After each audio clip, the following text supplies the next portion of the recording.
ជាមនុស្សម្នាក់លែងជឿជាក់រឿងស្នេហ៍មនុស្សធ្លាប់ក្បែរព្រួលប្រែខំពីមុនធ្លាប់តែជួបប្រែស្ងាត់បាត់អភាពទុនភ្លុនចង់ជួបស្ងួនគ្មានហេតុផលជួបមិនបានទូរស័ព្ទអូនអស់ថ្មខលមិនចូលច្រើនថ្ងៃរីក៏ស្រីរវល់ណាត់នាផ្សេងស្នេហ៍ដើរដល់ផ្លូវនេះបត់ស្ដាំឬបត់ឆ្វេងផ្លូវវងវែងទៅមុខក៏ទៅមិនដល់បើទូរស័ព្ទអស់ថ្មក៏អាចសាកថ្មពេញអងចិត្តវិញគ្មានអ្វីស្រោចស្រង់វិញបានតើអស់ចិត្តឬអស់ថ្មចង់បន្តឬបញ្ចប់គូបញ្ចប់ទួនបងមិនសូវស្អប់អូនតើអស់ថ្មឬអស់ចិត្តប្រាប់ការពិតដល់រៀមផងមិនស្មោះត្រង់អូនបន្តដើរបីយូរ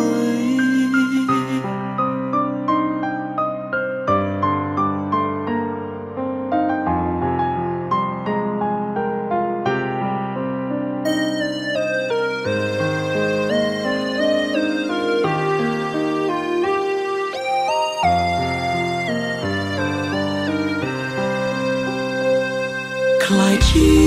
មនុស្សម្នាក់លែងជឿជាក់រឿងស្នេហ៍មនុស្សធ្លាប់ក្បែរព្រួលប្រែខំពីមុនធ្លាប់តែជួបប្រែស្ងាត់បាត់អភាពទុនភ្លុនចង់ជួបស្ងួនគ្មានហេតុផលជួបមិនបាន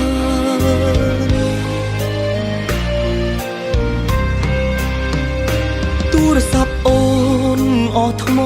ខលមិនចូលច្រើនថ្ងៃឬក៏ស្រីរវល់ណាត់នាផ្សេងស្នេហ៍ដល់ភ្លើងនេះបត់ស្ដាំឬបត់ឆ្វេងភ្លើងវងវែងតែមកក៏តែមិនដល់បើទូរស័ព្ទអស់ថ្មក៏អាចសាកថ្មពេញអស់ចិត្តវិញគ្មានអ្វីស្រោចស្រង់វិញបានតើអស់ចិត្តឬអស់ថ្មចង់បន្តឬបញ្ឈប់គូបញ្ចប់ទួនបងមិនសូវស្អប់អូនតើអស់ថ្មឬអស់ចិត្តប្រាប់ការពិតដល់បងផងមិនស្មោះត្រង់អូនបន្តដើរបីវិញតើអស់ចិត្តឬអស់ថ្មចង់បន្តឬបញ្ឈប់គូបញ្ចប់តនបងមិនសូវស្អប់អូនតើអស់ថ្ម